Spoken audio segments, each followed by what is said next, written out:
Welcome to SS news. నేను మీ శిరీష.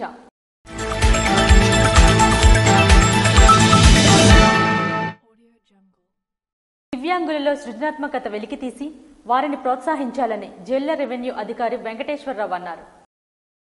దివ్యాంగులలో సృజనాత్మకత వెలికితీసి వారిని ప్రోత్సహించాలి, వారు ఎందులోనూ తీసిపోరని జిల్లా రెవెన్యూ అధికారి వెంకటేశ్వరరావు అన్నారు. ప్రతి నెల 3వ శుక్రవారం స్వాభిమాన్ వినతుల స్వీకరణ కార్యక్రమంలో భాగంగా మార్చి 21న శుక్రవారం జిల్లా పరిషత్ సమావేశ మందిరంలో జిల్లాల వివిధ మండలాల నుంచి వచ్చిన దివ్యాంగుల నుండి జిల్లా రెవెన్యూ అధికారి వెంకటేశ్వరరావు, జిల్లా పరిషత్ సీఈఓ శ్రీధర్ రాజ్, దివ్యాంగుల సంక్షేమ శాఖ ఏడి కవితతో కలిసి వినతులు స్వీకరించారు. ప్రతి అర్జీని సంబంధిత ప్రధాన అధికారులు వ్యక్తిగతంగా పరిశీలించి ఎండార్స్మెంట్ ఇవ్వాలని తెలిపారు. జిల్లా రెవెన్యూ అధికారి వెంకటేశ్వరరావు మాట్లాడుతూ, ప్రభుత్వం సంక్షేమ పథకాలు అందుకొని ఉన్నత లక్ష్యాలను సాధించాలి, దివ్యాంగులకు అన్ని విధాలుగా అండగా నిలిచి ప్రభుత్వ పరంగా చేయూతనివ్వడం జరిగిందని, ప్రతి నెల 3వ శుక్రవారం దివ్యాంగులకు ప్రత్యేక గ్రీవెన్స్ వినతులు స్వీకరించడం జరుగుతుందన్నారు. గౌరవ కలెక్టర్ గారి ఆధ్వర్యంలో ప్రతి 3వ శుక్రవారం స్వాభిమాన దినంగా దివ్యాంగుల కోసం ప్రత్యేకంగా గ్రీవెన్స్ అనే కార్యక్రమం తీసుకోవడం జరుగుతుంది.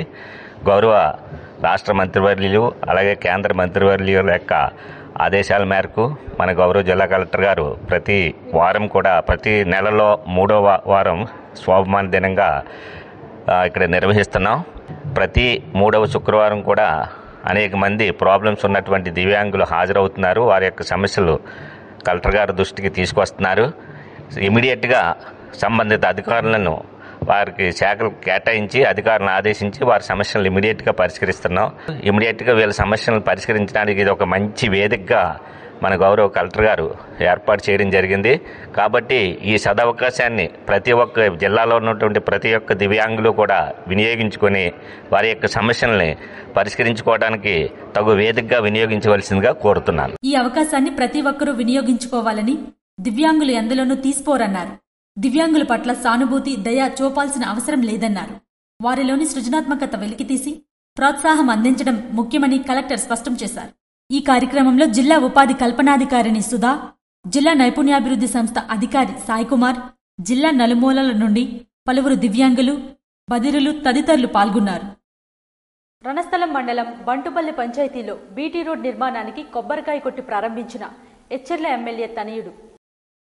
ఎచ్చెర్ల నియోజకవర్గం రణస్థలం మండలం బంటుపల్లి పంచాయతీలో బీటీకి కొబ్బరికాయ కొట్టి ప్రారంభించిన ఎచ్చెర్ల ఎమ్మెల్యే తనయుడు నడుకుదుటి సాయిచంద్.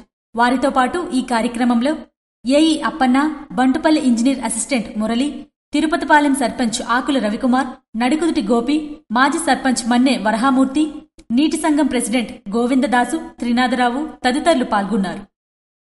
రణస్థలం మండలం హెడ్ క్వార్టర్స్ జేఆర్పురం పంచాయతీలో పారిశుద్ధ్య కార్యక్రమం చేపట్టారు.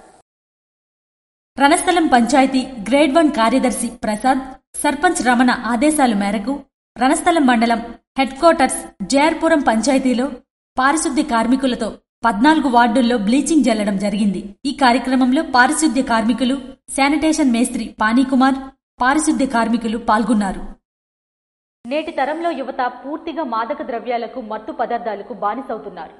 అది లేకపోతే ఏదైనా చెయ్యాలి, ఏమైనా చెయ్యాలి, ఎంతకైనా తెగించాలి అన్న విధంగా బిహేవ్ చేస్తున్నారు.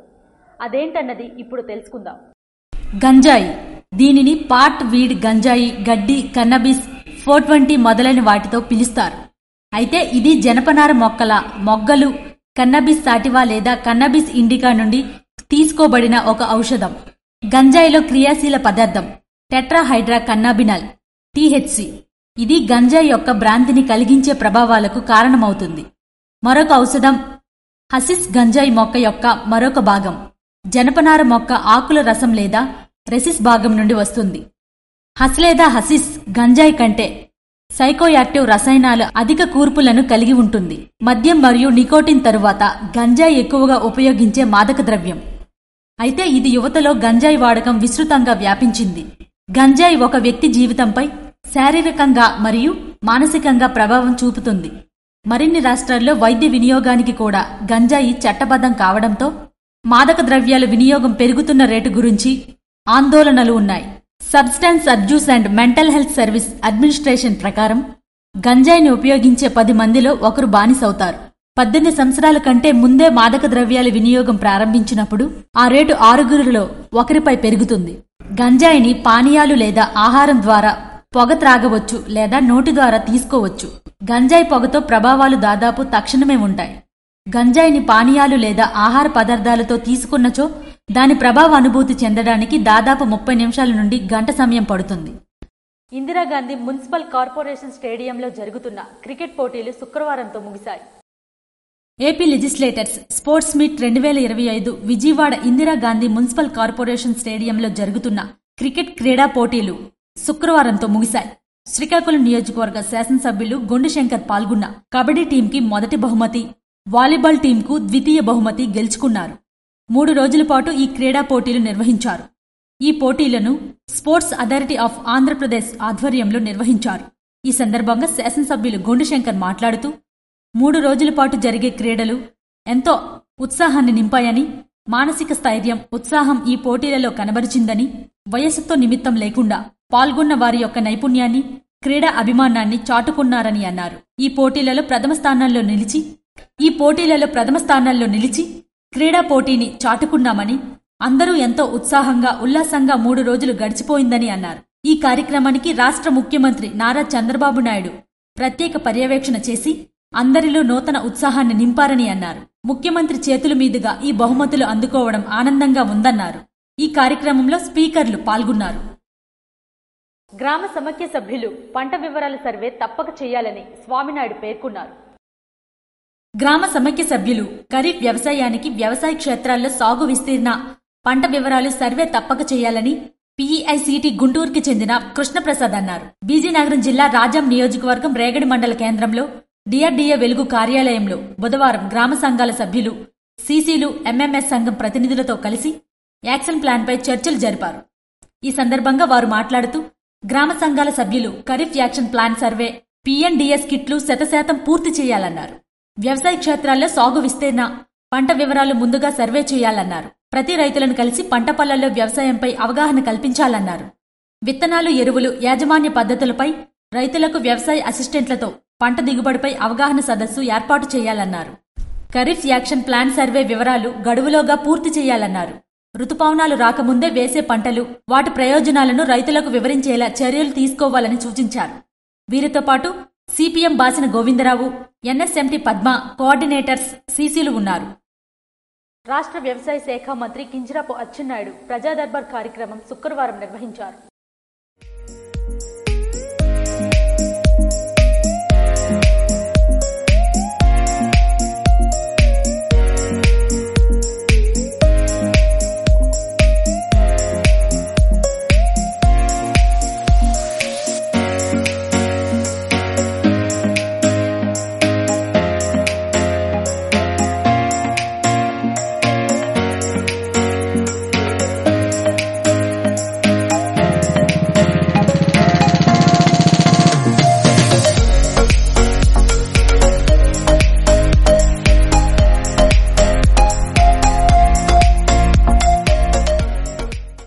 శుక్రవారం కోటబొమ్మాలి టీడీపీ క్యాంపు కార్యాలయంలో ప్రజా దర్బార్ కార్యక్రమం నిర్వహించిన రాష్ట్ర వ్యవసాయ శాఖ మంత్రి కింజరాపు అచ్చెన్నాయుడు.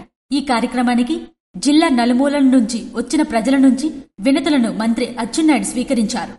ప్రజల నుంచి వచ్చిన సమస్యల పరిష్కారానికి తక్షణమే సంబంధిత అధికారులతో ఫోన్లో మాట్లాడి సమస్యలను అక్కడికక్కడే పరిష్కరించారు. ప్రజల నుంచి వచ్చిన సమస్యలు అక్కడికక్కడే పరిష్కారం కావడంతో ప్రజలు హర్షం వ్యక్తం చేశారు.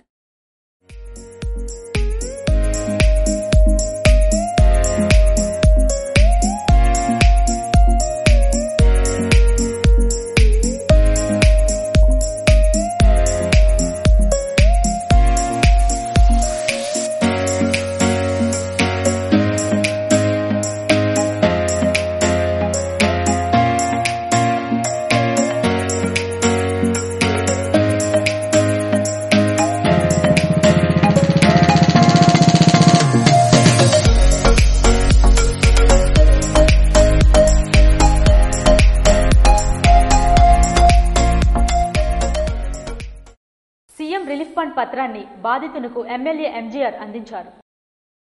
పాతపట్నం నియోజకవర్గం కొత్తూరు మండలంలో గల సిరుసువాడి గ్రామానికి చెందిన కర్రి రామారావు కుమార్తె కర్రి సంకీర్తన 11 సంవత్సరాల అమ్మాయి.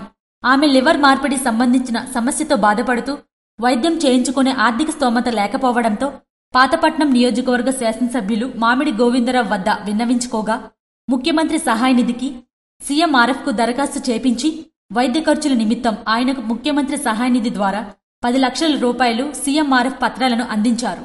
అనంతరం శాసనసభ్యులు మాట్లాడుతూ వైద్యపరంగా ఆపదలో ఉన్నవారికి సకాలంలో చికిత్స కోసం అందిస్తున్న నిధులను సద్వినియోగం చేసుకోవాలన్నారు. వివిధ రకాల వ్యాధులకు వైద్యం చేయించుకుని ఆర్థికంగా ఇబ్బందులు పడుతున్న కుటుంబాలకు సీఎం రిలీఫ్ ఫండ్ ద్వారా ఉదారంగా ఆర్థిక సహాయం అందించి అండగా నిలుస్తున్న ప్రభుత్వం ఈ ఎన్డీఏ ప్రభుత్వమని తెలియజేశారు. పార్టీలకు అతీతంగా కేవలం అర్హతే ఆధారంగా సీఎంఆర్ఎఫ్ నిధులు అందిస్తున్నారు. అలాగే ఈ నియోజకవర్గంలో గత పాలకులు ఏ రోజైనా సీఎం సహాయ నిధి కోసం ఒక్క దరఖాస్తు అయినా చేయించలేదని నియోజకవర్గ ప్రజలకు గుర్తు చేశారు. గంజాయి తీసుకోవడం వలన ఏం జరుగుతుంది, అది తీసుకోవడం వలన మనుషులపై ఎటువంటి ప్రభావాన్ని చూపుతుంది, దీన్ని మెడిసిన్గా ఎంతవరకు వాడవచ్చు అనే విషయాలపై నేటికి శాస్త్ర పరిశోధనలు కొనసాగుతున్నాయి. గంజాయిలో క్రియాశీల రసాయనమైన టీహెచ్సీ మెదడులోని జ్ఞాపక శక్తి, ఏకాగ్రత, అవగాహన మరియు కదలికలను నియంత్రించే మెదడులోని ప్రాంతాలలోని కనాబినాయిడ్ గ్రాహకాలపై పనిచేయడానికి రక్త ప్రవాహంలో వేగంగా కదులుతుంది. ఈ మెదడు గ్రాహకాలు సాధారణంగా మెదడు అభివృద్ధి మరియు పనితీరులో ముఖ్యమైన సహజంగా సంభవించే టీహెచ్సీ లాంటి రసాయనాలకు ప్రతిస్పందిస్తాయి. ఒకసారి గంజాయిని సేవించిన తరువాత అది మెదడులో ఆ గ్రాహకాలపై అతి చురుకుదనాన్ని కలిగిస్తుంది. ఇది అధిక ప్రభావాలను గుర్తిస్తుంది. టీనేజర్లు మరియు యువకులు గంజాయిని ఉపయోగించినప్పుడు మెదడులోని ఈ ప్రాంతాలు మరియు వాటి అభివృద్ధి ప్రతికూలంగా ప్రభావితమవుతాయి. ఈ మార్పులను బాగా అర్థం చేసుకోవడానికి మరియు అవి శాశ్వతంగా ఉన్నాయా లేదా అనే దానిపై పరిశోధన నేటికి కొనసాగుతుంది. కొన్ని పరిశోధనల ప్రకారం దీర్ఘకాలిక గంజాయి వాడకం ఆందోళన, నిరాశ మరియు స్క్రిజోఫ్రెనియా వంటి మానసిక వ్యాధులతో ముడిపడి ఉంది. అదనంగా గంజాయి వాడకం ఊపిరితిత్తుల ఆరోగ్యానికి కూడా పెద్ద ముప్పు కలిగిస్తుంది. గంజాయి తాగేవారు ముఖ్యంగా టీనేజర్లుగా ప్రారంభించిన వారు పొగాకు, ధూమపానం చేసేవారి మాదిరిగానే శ్వాసకోశ సమస్యలను కలిగి ఉంటారు.